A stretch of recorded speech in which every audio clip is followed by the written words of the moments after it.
They built a white marble palace on my lake and called it Community Progress, then smiled when I told them to get out. 6 hours before their grand opening, I stood on my dock at sunrise watching crystal chandeliers catch the light while lobster steam and truffle oil rolled across the water like some rich joke. Cordelia Blackthorne looked me dead in the eye, smirked, and said, "Your easement from the 1920s gives us rights. This is our spot now." She even added, "Get over your dead wife's little sunset memories." That hit like a punch because those sunsets were all I had left of Sarah. My name's Jake Morrison. I'm 52, retired from the Army Corps of Engineers, and I inherited 40 acres of cedar and oak and a spring-fed lake my family's owned since 1923. Sarah and I spent 30 years building our life there, hand-hewn dock, a cabin that smells like wood smoke and honeysuckle, a memorial oak where I scattered her ashes. We promised each other the place would stay peaceful. When Cordelia moved into the next subdivision and decided my grief was bad for property values, she didn't see a man, she saw an obstacle. The first time she came with a clipboard, I almost laughed. Then she opened her mouth. "Mandatory community compliance review," she announced with the kind of clipped authority that smells of attorneys and auctions. She marched toward my dock like Sherman marching on Atlanta designer heels on gravel perfume cloud trailing. I showed her my grandfather's deed reel, 1923 parchment with a raised county seal, and watched her switch to condescension like a practiced show. "This community has evolved," she said. "We can't have one selfish individual hoarding premium waterfront." The dismissal felt like a slap. This was my life, my wife's memory, my family's legacy. She was erasing with a smile. What followed was paperwork and noise. Anonymous complaints inspectors trudging across my property at dawn and $500 fine notices taped to my door for things like excessive vegetation, Sarah's wildflowers essentially criminalized. I paid exactly $0. Paperwork is a weapon of convenience when they attack with forms you answer with research. I dug through county archives, old surveys, dusty maps. My grandfather had kept everything. The man saved receipts from 1943 like they were holy relics. The more Cordelia pushed, the more evidence I collected. Cordelia wasn't just petty, she was audacious. She started marketing my lake as community water-plastered glossy brochures and mailboxes and took deposits from investors for a floating restaurant that would sit right where my sunset used to be. She registered a company, Lakeside Dining Experiences, claimed development rights, and hired barges and pile drivers. The renderings were obscene white marble chandeliers, tables for 200 with gold-rimmed china. It looked in the sun like entitlement made manifest. Then Marcus Samuel showed up on my porch with blueprints and a $75,000 deposit receipt. He thought he'd bought exclusive waterfront access. He looked like somebody who'd been sold a bridge. That's when the pieces started clicking. Cordelia wasn't just bullying neighbors. She was running a sophisticated investment scam, selling a product she had no legal right to sell. Investors? A construction foreman who blinked when I pointed out forged signatures. Even a private investigator who sniffed around my past, all of them handed me threads I could weave into a legal rope. And here's the twist: buried in my grandfather's cedar trunk was a contract that changed everything. Signed by county officials in 1923, it appointed him watershed flood control coordinator and gave our family legal authority to manage water levels for flood prevention. It included a manual spillway system, bank vault steel wheels, underground culverts, and emergency procedure that could drain the lake within 6 hours if necessary. Depression-era engineering done right, no electronics, just gravity and muscle and good design.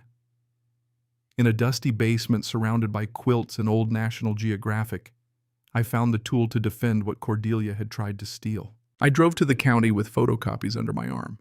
Stevens, the young engineer who loves old infrastructure as if it were an endangered species, matched the seals and laughed privately in a good way.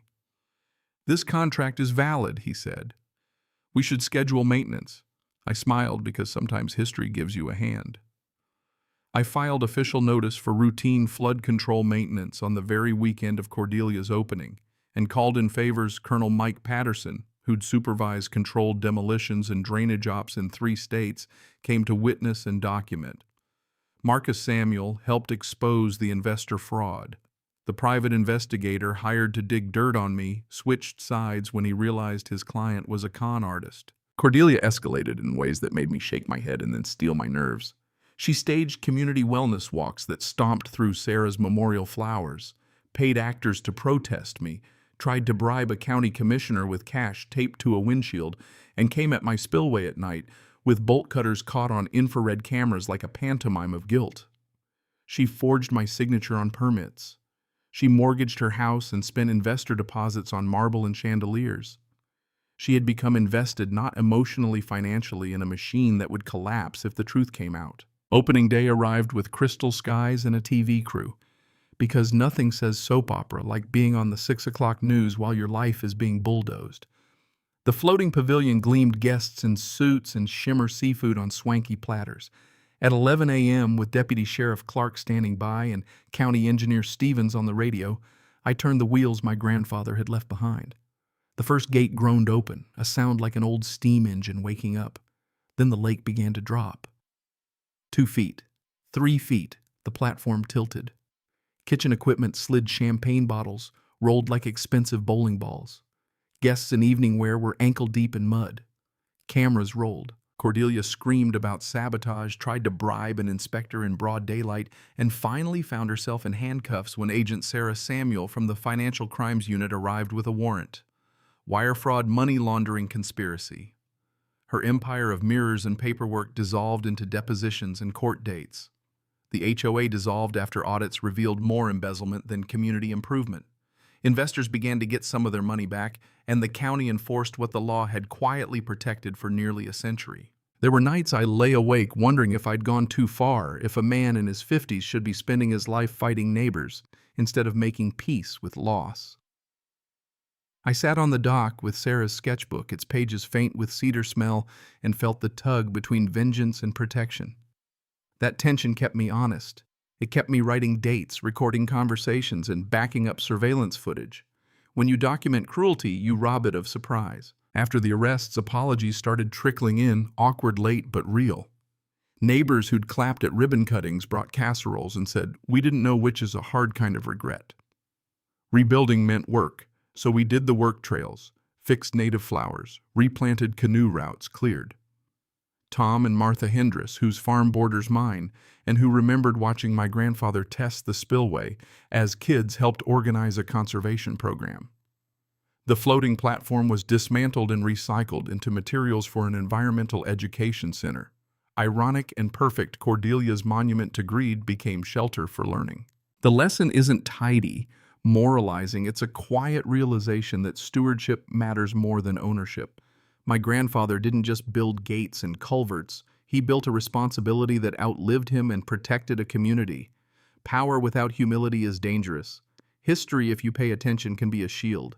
And sometimes the slow, patient work of documentation, community, and a little stubborn engineering beats a flashy, short-lived scam. 6 months later, the lake was full again, fish returned, loons called at dusk, and we held the first annual Sarah Morrison Conservation Festival, native plant workshops, bird walks. Kids learning how gravity and mechanical advantage can manage water without fancy electronics. The scholarship fund we started helps kids study sustainable infrastructure, and the county recognized the spillway as a historical landmark. That felt like justice in a quiet, practical way, not a headline, but a long-term fix. So what would you do if someone tried to take your sunset, sell your memories, or rebrand your grief as opportunity was pulling the plug? Righteous defense or a retaliatory overreach? Drop your take below. Was I right to pull the drain, or did I stoop to their level? Share your story if someone ever tried to steal something that mattered to you, and tell me, where do we draw the line between protecting what's ours and becoming the thing we despise?